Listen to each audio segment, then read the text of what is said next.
And one of the funny things about steel toe shows is they used to do like 8 of them a year. And so there was a way bigger community connection back then. 8 Now it's live just like shows? yeah, comedy shows where everybody would get together. Like we would actually have pre-parties and shit like that before the shows. Like there was a big community connection behind it. And that's one of the things that I've noticed has gotten lost out of the steel toe community is not having well shows.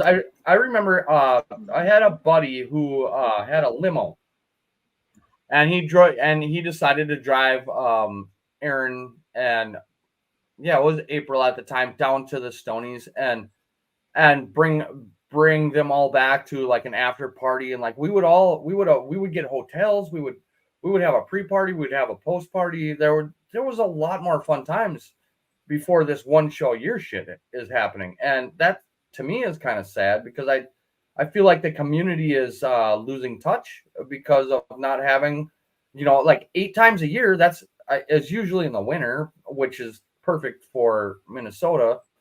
Um, like we would rent out 5-6 rooms at a hotel. We would take over their community room and their pool, and we like have pizzas and beer and have a good old Chad time, and then racist go to the shit? show. Yeah, just be a bunch of assholes. And Wow. that was the true fun times of Steel Toe, and I hope that comes back, but it hasn't. So I don't know. Why do you think it stopped? Um, I would have to say that whole polycule shit it had a lot to do with it because it was happening until that shit happened. Do you think the audience embraced April, or were they upset with her breaking up Aaron's family with his other wife? I don't like bringing other people that aren't really on the stage, kind of thing. Saying their names and stuff like that. But his Yeah, other no, yeah, yeah we know what you're saying. yeah. Do you think Um, they were upset with April for breaking that up, or I I wouldn't blame it on April. April was and is a clout chaser, and that's what she's doing, and that's how she came about because there was a term before April where Aaron was giving out his Snapchat and shit like that, and that's kind of how that all started. so? How did they meet? How did they come to be? It was at a bar because Aaron is very open about what he's doing for the weekend, or he was more open even than he is now. But he's like, yeah, we're gonna go do this. We're gonna have a good time and having a Snapchat out there and stuff like that. And that's like that's kind of like April just kind of squeezed her way in there. And I mean, I get it. That's kind of what happens if you want to be a public figure and somebody wants to be a part of it, they will find a way in. So she kind of squeezed her way in through a Snapchat invitation to like a bar situation type thing, and then she just started talking to Aaron, or like, I mean, she had to have Yeah, known that he yeah, was married. yeah. Like, did he not say, "No, I'm married. I can't talk to you"? Well, Like, no, I mean, I can he was single for a couple of years before all this started. oh, really? I thought April came in and broke up the family. No, no, that didn't happen at all. That he was actually single and he was out. He was actually dating Slam Piece um, before April, and that's a whole nother story. Wow. But yeah, So so, hold on. You've thrown up my timeline like wildly. So I thought Aaron was with his last ex-wife before April with the kids and all that stuff. And then April showed up, kind of broke up the marriage, and then Aaron went with April. Is that no, incorrect? no, that is incorrect. Okay. So again, how did it go down? So they were going through a divorce. I don't know the exact details of what the divorce is, right? That's okay. Because that's not my business. But Yeah. so then he was single or not married, I guess. Not married, I guess would be the best way to say it, for a couple of years.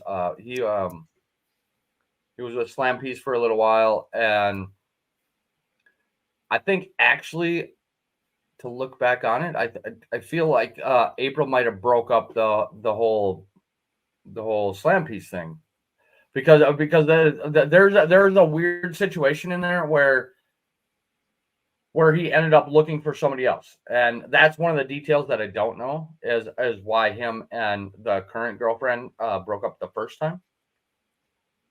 But then April came around because she's a hot little 10 years younger kind of boy body girl, whatever. And yeah, she came up to a show and wanted to, like fangirl her way into, buy you a drink, buy me a drink, kind of whatever. And it turned into a thing. And then, yeah, then they got together and then it went and, through all the shit that now. And then now he's back with the girlfriend from before April, but after the marriage. Do you think Slam Piece doesn't like April type thing? Like, thinks that like she was kind of in the way from the beginning. You know what I'm saying? Like, I think Slam Piece is more of an adult than all of everybody in this Dabbleverse. And she's like, all right, go ahead, go have your fun. Like she's like, I knew you were gonna come up, I'm still here, kind of thing. Wow. So like she likes Aaron. I mean, you to like wait or let that kind of stuff go. That's got to be someone that cares tremendously, I would assume, right? Right. Well, I would say so. I mean, personally, Aaron's not a bad guy. He's just a retard. That's kind of my thing too. Like, like I think you nailed it there. And Keanu says it like very well, correctly as well. He's like a doofus. He's like goofy. You know what I'm saying? Like he's this big dopey dumb. But I also don't think he's that dumb. I think he's smart in a way where he sees he made a mistake and then manipulates the crowd to think he's still stupid and takes advantage of it.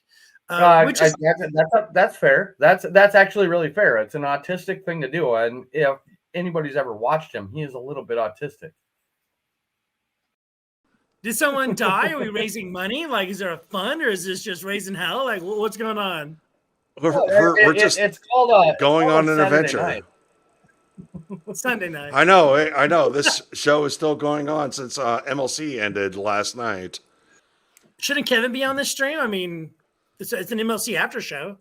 I know this is the link is posted everywhere. The link is literally posted everywhere.